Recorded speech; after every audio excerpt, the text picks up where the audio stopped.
This is Hunt Nebraska, the official podcast for insight into Nebraska's hunting and shooting sports community. Be sure to give us a follow on Facebook, our space for sharing stories, information, tips, and techniques. Now, Hunt Nebraska. I think we're ready. I think we're ready. We'll just run with it. Welcome back, everybody. Another Hunter Hangout. We're in February, guys. We are in the start of the off season. Nice thing, it doesn't last too long right now. No, this is a very shortened off but season. We're going to get into it. Folks, we appreciate you joining us as you do each week here at the Hunter Hangout. Remember to give us a like on Facebook, Hunt Nebraska, which is the source for all of those that want to learn some inside information. Game and Parks here in the state of Nebraska on hunting, shooting sports, all that good stuff. Also, make sure you subscribe to us on whatever is the platform you're listening to us on now, or even on Facebook if you're got the infamous pleasure of watching us. Some people actually watch us. That always surprises me, Kayla. And that it's a pleasure. That's the weird one. That they actually enjoy it. Well, we haven't asked them that. We just assume. Well, you said pleasure. And I'm agreeing that I agree yeah, that some do. Infamous pleasure. Yeah, it's our pleasure that they're here. That's right. Hopefully they're getting some pleasure out of watching us. Don't encourage them. So real quick, we got the gal that's making things happen today. We got Kayla in studio once again. We got the Jeff Rawlinson, Nebraska Game and Parks, Jackson Ellis, Hunter Education Coordinator, and just me, Hershey. We are going to be talking about this offseason because I got to tell you, if I was to rank the months, February would come in maybe top 10. Somewhere in there as far as months of the year. Your favorite? In there, so I'll be. Really? I'll be agreeable to that. We did not know that. Oh, we're gonna have to. Birthday blog. I won't tell you what day, but you didn't bring any treats at all. Well, it's not yet. Well, I'll have to admit, my birthday is also the same week. Oh, as Jackson's? We need to have like a treat big week. Celebration. Treat week. Wow, this is going to be, I think it's just food week. This. We're just going to have to put that in there. But it is kind of a bummer. Once you get past January, a lot of the fall/winter hunting seasons here in Nebraska kind of closing up, winding down, done. You know, no more duck season. That ended a while ago for most of us. Upland bird season, grouse, done. Squirrel season, done. Deer season officially done, even for those that got to hunt till the end of the month of January. Things are kind of slim pickings right now. It's kind of one of those where you just kind of you catch your breath a little bit, but it's kind of a bummer. And I think that's part of the reason that they only put 28 days in this month, Jeff. I have to agree. Yeah, I have to agree. Yeah, we really want to get to March. Speaking of birthdays, we really want to get to March. March is a darn good month. Darn good month. But that said, it's not the official off season. This is just kind of the prelude to some of the other things that are going on here in the state of Nebraska in the weeks and months ahead. But we've got to kind of come up with some ideas, and this is where I want to go with it today. Top 3 things you are going to do this February. Because it's easy to like, oh, woe is me, the season's over, put the stuff away, hang the vest, put the gun in the safe again. Oh, my goodness, you sit there by the TV with Fido scratching their ears, you know, because he's feeling bad, too, because he doesn't get to go out anymore, that type of stuff. But there's some cool things going on here in Nebraska, right? Oh, yeah. So I want to know what you guys are going to do to pass this time, you know, especially after you guys' birthday. But is it towards the beginning or end of February? Towards the beginning. Towards the beginning. Okay. We're almost there. All right. Almost January babies. That was probably what Mom and Dad were hoping for. But so next week, food. So I mean, we're here. Charcuterie boards, by the way. We're like charcuterie. We're sitting down in the cabin here on the second day of February. Which, by the way, good news. Unadilla Billy, who now took over the forecasting duties there in Unadilla, Nebraska, did not see her shadow. So spring might be a little closer, which brings some warmth to my heart, to be quite honest with you. But I want to know what you guys are doing this February to help time pass by. And Jackson, we'll start with you because I know you've already got this month kicked off in style. Should I go through all 3, or are we going to do one? Just one. Okay. What are you going to do? The one that captures my heart, shed hunting. We've already talked about it. So, but that's deer starting to drop. We're starting to find a couple of them. So we're getting excited about that. You didn't even wait till February to find the first shed. Nope. How many of That you? should be sitting on the table here. That's a big one he found. You know, that's an interesting point. He does not share them well. He'll let you look at them, and he'll if he's close by within arm's reach, he'll let you hold them. Which reminds me, I signed a paper that I wasn't allowed to talk about him. Yeah, there's a waiver. Yeah. I'll need to sign a new one. Yeah. I was gonna starting say, starting we'll have this to talk afternoon. about this. Now, you found those at the end of January. I got to assume, I always think of February and maybe early March finding them. Do you see this as early? A little early, yeah. I would definitely say it's towards the early. I mean, I found in 2018, I found a match set on January 1st. So, Oh, wow. yeah. So there are some early ones, but no, I would say we're not even close to 50-50 yet as far as deer dropping. So when you decide I'm going shed hunting, walk us through that. What's the routine? So at this point, I don't walk an entire parcel at once. I kind of pick it apart because usually it's just me or maybe me and my wife.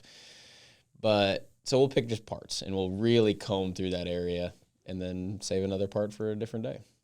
And when you comb through, I mean, you're just taking a step, looking, or you have Pretty much areas within that little parcel that I'm searching here, passing over this spot. If I see something on the way, maybe, but I'm going to search this spot. a little bit of that. Mostly it's just kind of grid searching. So walking in a straight line, 5 or 10 paces, looking around and look behind you. There's so many times I've walked past sheds, look back behind me, and there it is. For some reason, I miss it the first time.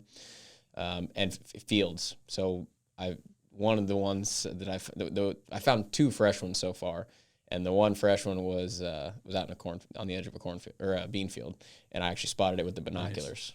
Oh, really? He's a pretty serious hunter when it comes to shed antler hunting. I mean, this He is. above the crust when it comes to shed antler hunting. Some of us trip over a shed and go, found one.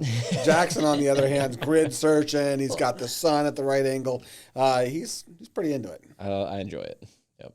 Yeah, I oftentimes find myself looking at, those creek crossings, fence crossings, where they might get jarred a little bit, where it gives them just that extra little nudge that those antlers need to fall off sometimes. Hay piles, watering holes. Yep. Now, have you ever created an antler trap? I've not. I'm really shocked at you that you I don't know. do that. Yeah, I've thought about it. I've fun never must be in the hunt for you. a little bit, and like I said, it's fall scout or winter scouting too. I mean, I learn a lot while I'm shed hunting. Yep. Trails that I didn't expect to be here and there, and where they're coming in and out of different transition areas and stuff like that. So. Well, I'm glad you brought this up, and this is why I started with you. We're going to pick on Utah here just a little bit. Oh, pick on them more. Again. All right. So, Kayla, if you're heading to Utah to do some shed hunting now, from February 1st to April 15th, you must have an antler gathering certificate on your person while collecting shed antlers or horns. You do not need the certificate any other time. It's February 1st to April 15th. So if you're headed that way, folks, get that. Now, the way you get it, Jeff, it's free, but you've got to complete their online antler gathering ethics course. Now, I'm just going to kick this out. We can take a look at the press release that they put out about it. It's obviously shed antler hunting and buying of antlers and stuff like that has gotten bigger. It has not shrunk, and it hasn't been small for some time. Right. But it's one of those interesting things that obviously has grown. I've never really heard talk here in Nebraska or in the Midwest about having a certificate that you have to carry. Have you guys? No, Nope. no. There's been no talk, no discussion. It's interesting because if you look at that, you always have to ask, because it costs money to implement something like that. Nothing like that is free to a state fish and wildlife agency, right? And so if they're going to implement something like that, it's going to cost money. You got to wonder what's the data they're trying to collect. They're obviously trying to either collect data or regulate the influx of people going into the woods looking for shed antlers. Now, there are some states that have a certain number, if I remember correctly, of antlers that you can bring back across the border. I know Canada implemented one. If you're coming back through, you can only have so many antlers because it's gotten so large or big deal to go up there. And some of these places, some of the that have big, strong winters, back east, they yard up. They officially yard up. Now, we might see deer kind of start congregating, but a true deer yard is something that is pretty darn impressive. I mean, all the deer in this area are kind of scrunched into this little area. They're having to use the same trails, they're having to use the same food sources because of depth of snow, because of severity of winter, what have you. We rarely see anything like that here in the state of Nebraska, a true deer yard. And I think that there are some concerns about that, and I think that's exactly what Utah is doing here. Is like you said, Jeff, they're kind of regulating it a little bit just to have an idea of how big a deal it really is. Because right now, there's folks like you and I that just kind of walk around, Jeff, that, oh, there's a deer antler, I'm going to grab a hold of that. And there's more folks getting to be like Jackson that hunt and hunt and hunt. In fact, that's probably just as much fun as the actual deer season is when they're on the deer. Does the article mention anything about what the survey entails, if it's a leave no trace type of course or? Good question. So here's what they say. And this is coming from their law enforcement division from Chad Bettridge, I believe this is. During winter months, big game animals, especially deer, often have a difficult time finding food. If you spook an animal and cause it to run, the animal has to use up fat reserves and energy that it needs to make it through the winter.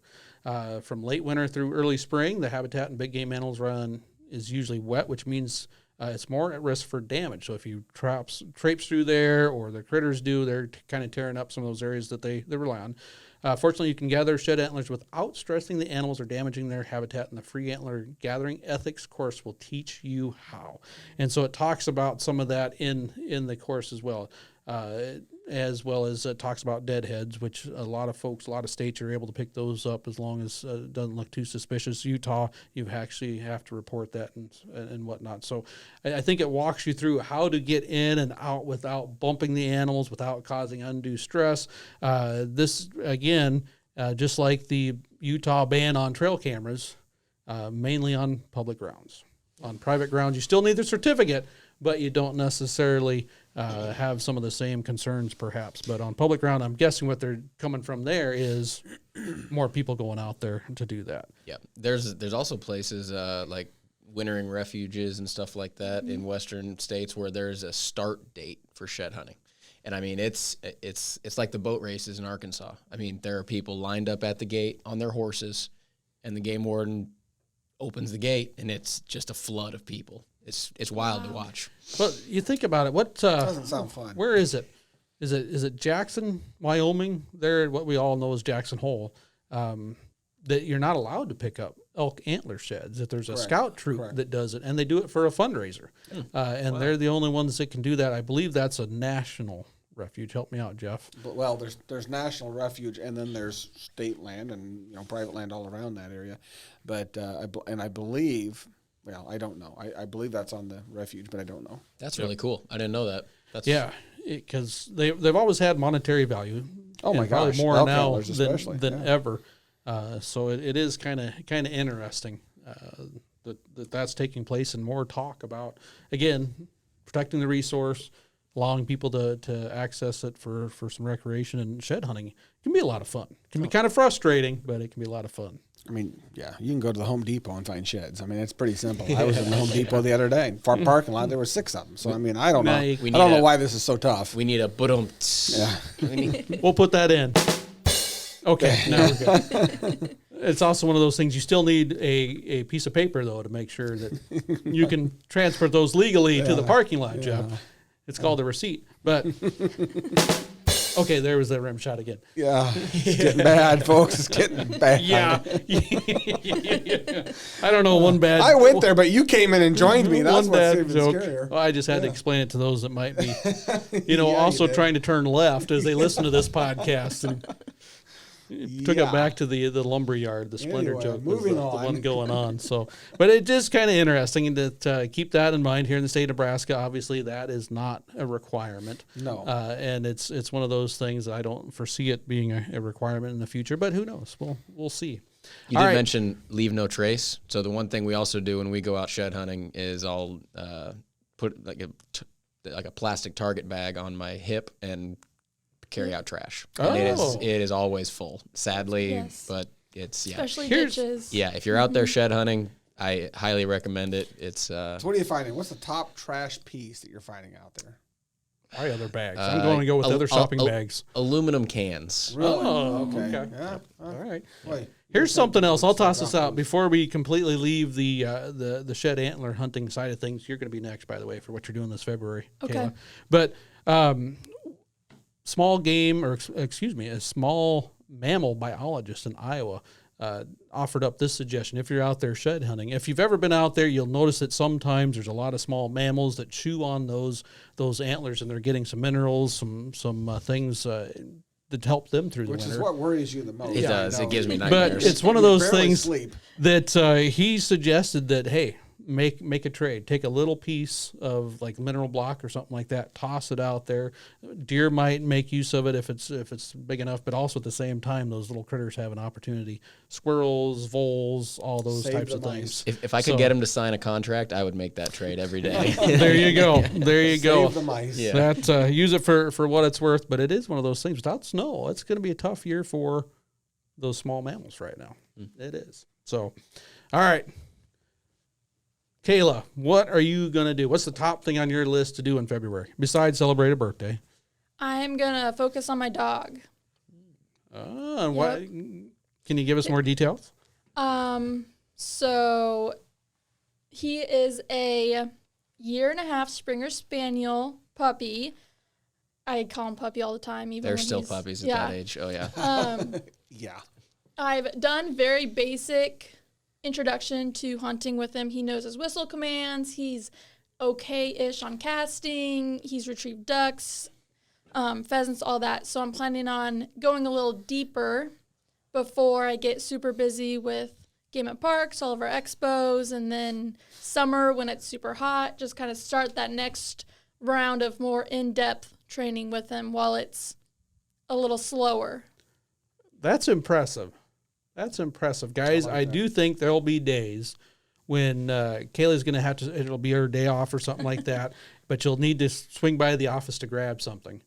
And we'll all of a sudden hear the back door, the beep of the door being released, and we'll hear it open, and we'll hear the pitter-patter of 4 paws coming in to grab something out of her office, and the dog will slide in the key, open her door, grab it, turn around, close it, walk back out. I think you're going to have this dog He used pretty to, well trained to do Yep. anything you want him to. He used to be a Game and Parks employee. When I worked for the wildlife division, he went to work with me every day. So he knew definitely how to start the tractor, which Start the pump tractor, swept the was the shop. diesel. Yep, Yeah. exactly. You shouldn't have any problem teaching them the rest then. I think you probably got this thing licked pretty good. Wow. Yeah, Wow, smart dog. that's pretty impressive. See, I thought it was pretty cool in my bird dog. I'd take him out, Jackson, to find the arrows that I'd lose while I was shooting outside that would bury under the grass. I just let my Springer out, and he'd go find them for me. He wouldn't be able to dig them up very much, but I'd usually have him sit so that I could pull them out, because his digging and taking the arrow out of the buried grass in my version were a lot different. Yeah. I'm not going to brag anymore with her when it comes to dogs. I can. No, tell I you wouldn't. that. My dog retrieved 3 birds, and she'll be looking at you going, well, when he brings them back, my dog will clean them for you. So make it quick. That's impressive. That's impressive, my guy. That is, and it's a good time of the year to do it. To be quite honest with you, I know I like to walk this time of year in February because, like you said, Jackson, you can do a little scouting. Things are just starting to happen. Sometimes you start looking for those signs of spring, whether it be turkeys talking, birds migrating through, whatever.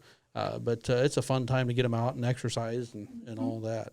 All right, Jeff, what do you got? What do you got for us?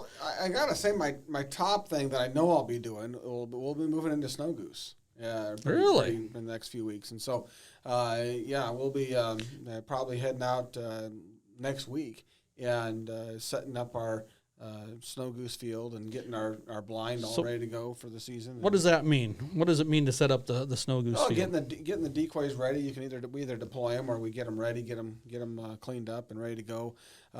Start setting them up in the field. If you're going to put out, we don't have a huge spread, but we can easily do 500-600 decoys. So in the next few weeks, we'll be out, getting those set up and getting the blind ready.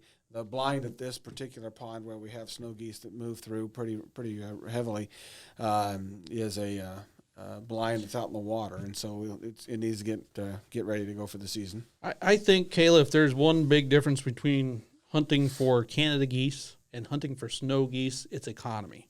I think that it's just economy of decoys, economy of time, all that. How many decoys do you have out right now? Because I know you're still goose hunting. Oh, not and very you many. oftentimes put out decoys. Yeah. So at most, how many decoys have you ever put out for Canada at the geese? most 150, but on normals 50 to 75 is what we'll have out, full bodies out in the field, and then a few floaters in the water and that kind of thing. But when you think about it, you're talking Canada goose flocks. You're talking flocks that might be 30, 50 birds. When it comes to snow geese, you might have a flocks of 1,000 birds coming in, and so they're used to seeing much bigger landing presentations, and so we try to mimic that as good as we can. And what will usually happen is we'll start out with maybe 150, 200 decoys in the field, and as that builds over the next several weeks, we'll build it, and we'll just keep adding to it until we're tired of it. But isn't that impressive? 150 kind of top end for Canada's. He just called his 500 decoy spread kind of small for snow geese. But it kind of is. It for is. Snows, like I said, you go out in the water and see Canada geese, you might see, unless it's like a little iceberg out in the middle of a pond where they all want to be sitting on the ice. There might be 600-700 of them. But the reality of it is they'll be spread out a little more. Those snows, you look at a pond where there's snows using it, there could be several thousand sitting in that little pond. Even if you have one of those spots that has a bunch of Canada geese, whether, maybe it's more than 1,000. Yeah. You still watch them, and they're still kind of in a group over here at 10, 15, a group over here, maybe 30, 40, maybe a group of 3 here. Snow geese, it's like they pack in as many as they possibly can. There's no open water. There's a landing zone. If there's a half a goose space, there's another. Yeah, we don't worry about landing zones. For geese, for Canada, we'll create landing zones, right? They like to come in and right in a little open spot. And when it comes to snows, you rarely have to get too creative, in my opinion, on creating landing zones. You can create density and lack of density where you want them to land for density. But when it comes to landing zones, it look tight as can be, and they could just flutter right into that spot and find a place to land. Well, I think it kind of goes to the way they come in, right, Jackson? To me, I always see that those honkers, those Canada geese, more like mallards that are going to kind of come on approach. They're coming down like that plane. They start out from a distance. Yep, they got to lose some altitude, but they're coming down to you. Snow geese, to me, are more like pintails. They're coming up. They're spiraling from straight up above and trying to come down into you. Yeah, they got to swing you a little bit. And they're it not seems like trying it's to come more down. Altitude down than it that's is where you're wrong. Distance. They're not trying to come down. What they're trying to do is pick out every flaw in your spread and your blind, and then they're talking to each other. And I'm certain by the time they get down to the 1,000-foot level, they've already sent that message off to other snow geese that aren't even in Nebraska yet. And all they're doing is zipping around, and they're getting lower because they're starting to find more flaws and more flaws. And pretty soon they found the flaws, and then all of a sudden you're like going, God, I don't think they're getting closer, and they're not. They're getting farther away, and then they're gone. They know what cigar Jeff's smoking. Yeah, exactly. Yeah, I think that's just a benefit of the way they come down. Plus, like you said, the number of eyes. Yeah. With that Canada goose and old eyes. Old eyes. Yeah, I know 10, 15 years ago they talked about the average snow goose was 10 years old. And now it's only climbed. But it is one of those things. It's just a different bird. They operate differently, and they move around differently. I mean, it's pretty cool when you get into one of those cyclones of birds. I haven't been at the very bottom of it. I've only seen it from a distance, but that's got to be one of the best, neatest experiences in all of waterfowl hunting. Plus, think about it. Is there another bird or critter that we hunt that the more you see, the less you feel like you're going to be successful? Yeah. Well, and that's just the case. And it's not too different with Canada's. If you see flocks of 7, 8, 10, 12 coming in, you're thinking these are birds we can bring in. But if you got flocks of 500 or 600 Canada's, rarely do we bring that group in. Now, when snows, you might be starting with flocks of 500 or 600 that are trying to bring in. So they're right off the bat, difficulty level is a lot higher.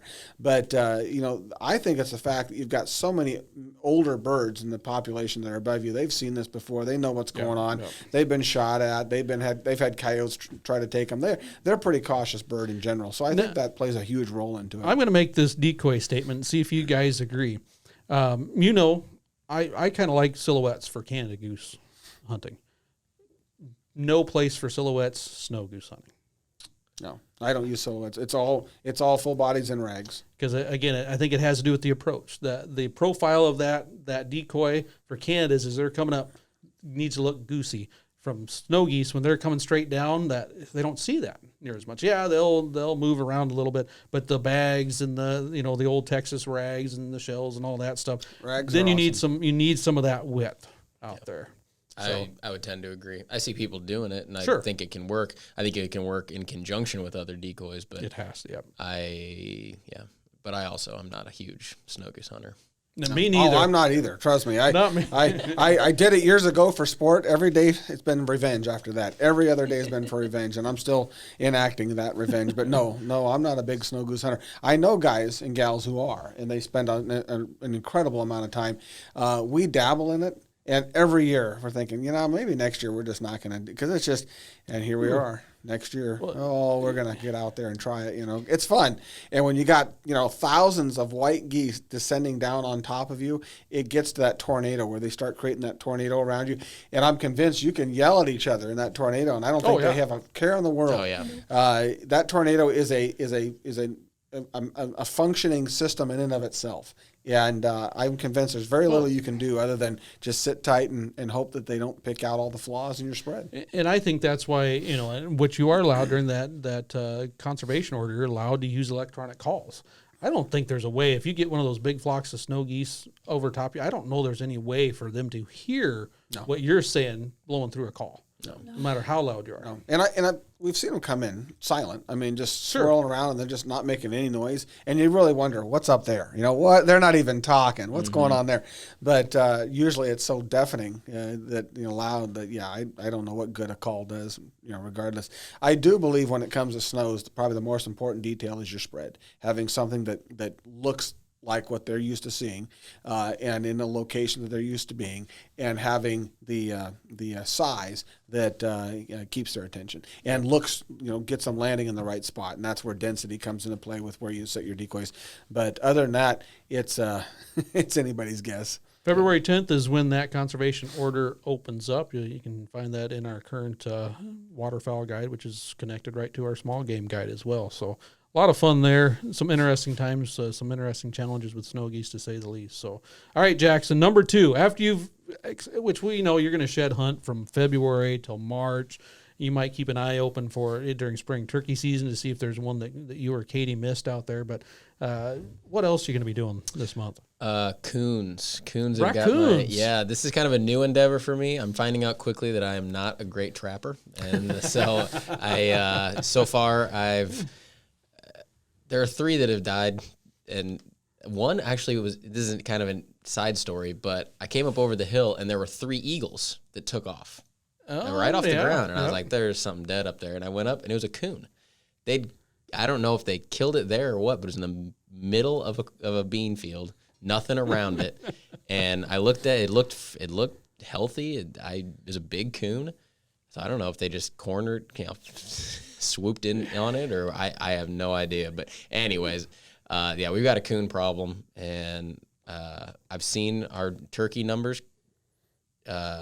We have turkeys and pheasants. I mean, on a couple of parcels that I hunt, and I see so many coons on the trail cameras that it's got me concerned. They are more than plentiful now. Not as much interest in them because of certain situations, and fur market is very few people buying them. Yep. But that said, Jeff, why might he be having some issues catching coons? I've got my theories. Call him. We need to set up a time. Certainly now we have coons. They're denning, of course, and that makes things a little more difficult. Now, when we get to these warmer days, they're going to get out, start moving around, and that helps. But I can tell you right now, calling them, this is the way to go. Well, I've told you, you need to it. show me the ropes. Yeah. Let's go out and do it. If you need to take several out, calling can help. Trapping is the way to go. But you got to remember, right now, food is sometimes of secondary importance to them right now. They're going through the breeding season, which makes it tough. This is one of the tougher times to catch them, to be quite honest with you. One, because most people aren't probably doing it. They did it in November. December is probably a big, strong month, early January. But that said, it definitely can be done, and they change what they're after, just like everything else. Early on in the year, they might fall for some corn or cat food or something like that, marshmallows. Now I think they need meat. They need fish. They need whatever they can find to And it's just chew like on and the stuff whitetail that. rut. You So- know, whitetail bucks, they just ignore food a lot when they're looking for does when it's hot and heavy. You know, raccoons the same way. You know, they'll take advantage, but on the same token, they got things on their mind, and they're a very territorial critter. And so fighting is a big deal right now. And they're getting into a lot of skirmishes and scuffles, and they go back to the den. Then they might be asleep for 2 or 3 days in the den, the females, and then they're out running around, and it gets kind of crazy again. But calling is the absolute way to go. And this is the time of year where you would move away from like coon puppies and that kind of sound and get into those fights, get into those aggressive coon fight type sounds that really can get them going. Now, a couple things going to happen? You're going to have one coon that's going to come out of that tree and come running right up your leg, if coming right at you. Which is just, to me, there's very few hunts where the hair on the back of your neck stands up, and it's that exciting because those coons don't seem to have a real big appreciation for personal space. The other thing that's going to happen is with aggressive coon sounds, other coons are going to jump out of that tree and just run off, and it's going to be a fast vacation of the area because they don't want anything to do with it. But either way, I see the most response from an aggressive coon fight, aggressive coon growls this time of year. And folks, fur bearer season, which includes raccoons, goes to the end of February, which is kind of nice. River otter season, though, has been closed. If you got any trappers listening, that we met our quota and all that good stuff. So you can, again, check that out in the small game guide. All right, Jeff, we'll let you go before we get back to Kayla. Number 2 on the list, after you're done snow goose hunting or watching snow geese fly. And Jackson took my second one. For me, it is coons and predators in general. And I'll get out in February and do some calling and start looking for coons and coon dens. And just as we were talking about, I love to find coon den trees, and I've got them all mapped out from previous hunting. And I'll get out and go after those den trees, and certainly early morning, but not crack of dawn. We want those coons they're out all night long partying, having a good time. We want them to get back into that den tree, and that's early morning when they do that. And we want them to get tucked away and to feel very comfortable. And then we kind of slide into that area, 8 o'clock, 8:30, and start calling. We don't want them dead asleep. We don't want to have to wake them up necessarily, but we don't want them coming back to the den tree while we're traipsing around trying to find the den tree to call because you'll spook them. So, 7:30, 8 o'clock, get out, 8 o'clock, start calling. And, oh man, it can be just amazing fun. So I really enjoy doing that. I have one property in particular that absolutely has coon problems, coon issues that we're dealing with. So it's a lot of fun to do that. And then coyotes. I certainly love to get out and call coyotes this time of year. And as the breeding season unfolds for coyotes, that changes a little bit. Do a little bit more howling. Do a little bit more aggressive howling to some of those more dominant coyotes. Do a little more female vocalizations to get those coyotes thinking, hey, there's another female coyote over there. That's not scary. That's not a bad deal. That's a good deal. So there's a lot of ways we appeal to coyotes, but just as coons, they may not be as aggressive to a rabbit call or what have you because there's a lot bigger things that could be on their mind. And you covered quite a bit of that in the Learn to Yep. Predator Hunt that you can check out on our other podcast list, which is kind of cool. Neat thing about coyotes, don't need a hunt permit or fur bearer permit like you would for raccoons. Nope. So a lot of opportunity there. That's for residents, by the way. All right, Kayla, we got a few minutes left, so you better squeeze in here. My thing would be snow goose hunting, but very different from what Jeff does. That's right. We hide behind a cow. And I we could jump never on. get the cow to stay put long enough. We did, and then it takes off, and then you're just totally exposed. I don't get it. Ours is wooden. Yep. That makes a lot more sense. Yep. Kind of like the Trojan horse of goose hunting. Exactly. Cow boarding is what it's been called, and it's kind of regaining popularity. Yep. So walk us through that. This I wanna is hear about neat. this. It's actually 2 of my friends that got me into this. They've kind of been my mentors, getting me back into all things hunting with my time off during college. But they have this big cow board, big enough for 5 or 6 of us to fit behind. Wow.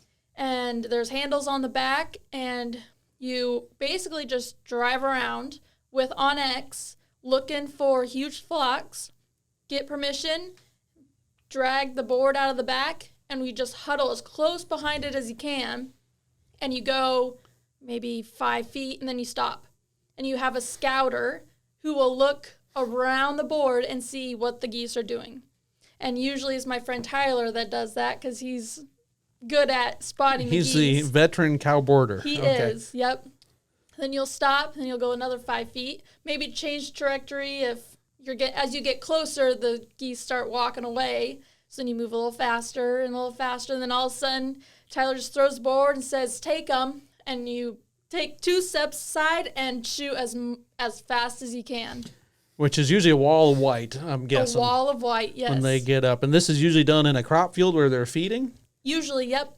We've also done like farm ponds where they've been sitting on the edge of the pond. Those are a little nicer because you can kind of come up on the edge of the pond and they don't see you quite as easily. Or along fence lines are really ideal because you can hide on that fence line and it hides you a little better. Okay. I've never done cow boarding. I have never done it. It was one that kind of, when the snow goose conservation order started, you started hearing a little bit about it and a lot of success. I think for a while the geese, it was being done quite a bit and the geese were kind of getting used to it.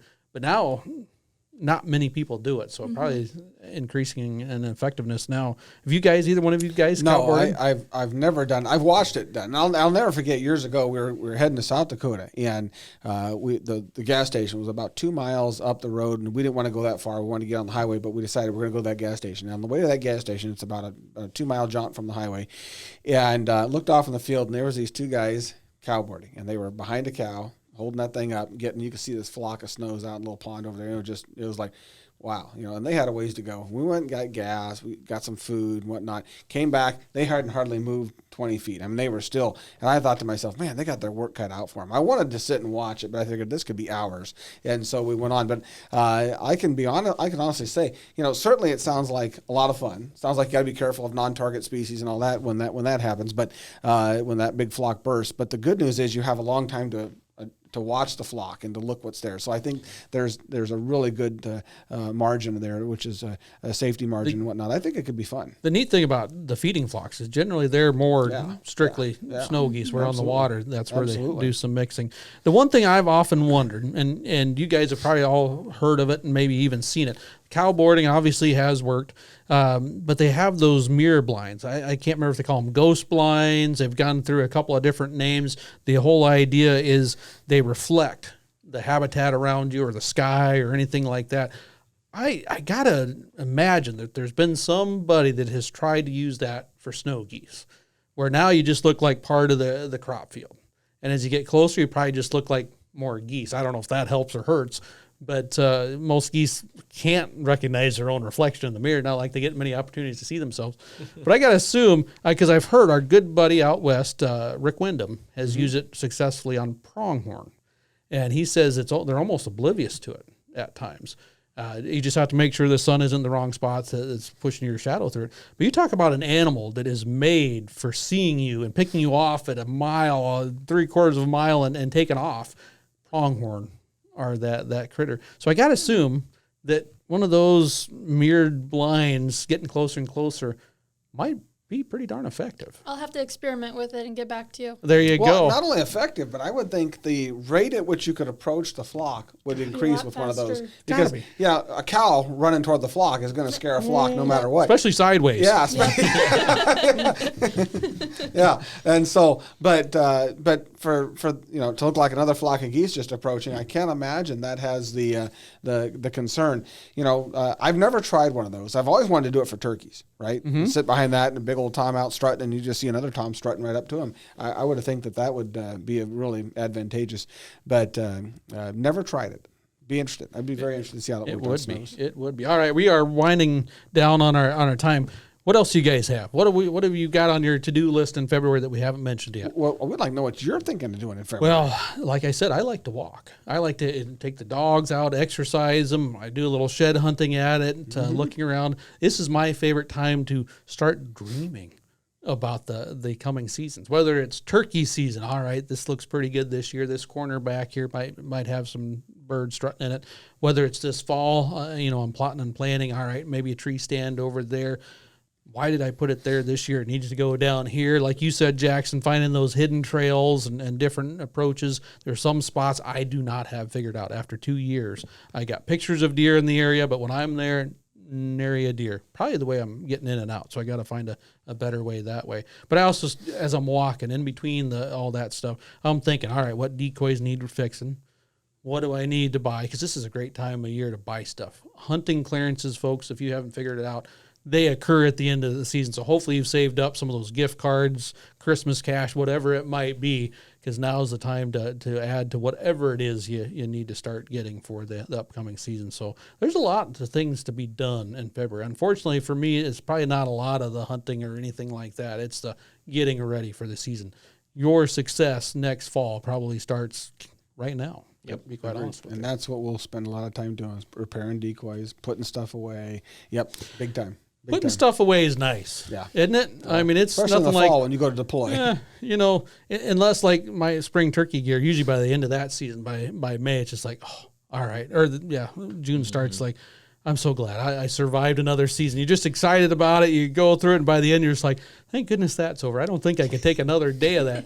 And then hopefully, come March, my stuff's still right in that corner where I laid it down last May 31st, because I forget. Then you have to take out the jelly beans and all that stuff that you accidentally left in there, and The science and all that. experiments. Exactly. Especially with teenagers, those get really interesting fast.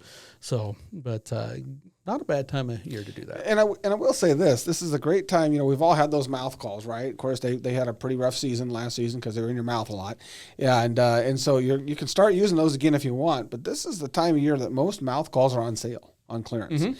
Yeah, and it's a good time of year to buy that next 2 or 3 mouth calls you're going to use for the following season. Because I've noticed every place I've gone that has turkey calls, stores, department stores, what have you, they've been on clearance. Good time to upgrade your mouth call. Decoys are now on clearance. Boots sometimes are clearance. They got to have the end of a season as well to get ready for next one and the new models and all that stuff. So, all right, I think we better put a bow on this one right there.